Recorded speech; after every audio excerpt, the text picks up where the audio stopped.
सरपंच संतोष देशमुख हत्या प्रकरणात पोलिसांच्या तपासात अनेक धक्कादायक बाबी समोर येत आहेत. आता देशमुख कुटुंबियांचे जबाब नोंदवण्याचं काम सुरू आहे.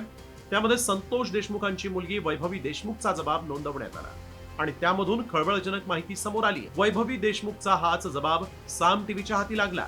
त्यात माझं काही बरं वाईट झालं तर आई आणि विराजची काळजी घे असं वडिलांनी सांगितल्याचं या जबाबामध्ये म्हटलंय. कॉल विष्णू चाटेचाच होता असं वडिलांनी सांगितल्याचंही वैभवीनं आपल्या जबाबात म्हटलंय. वैभवी देशमुखच्या जबाबात काय आहे तेही पाहूया.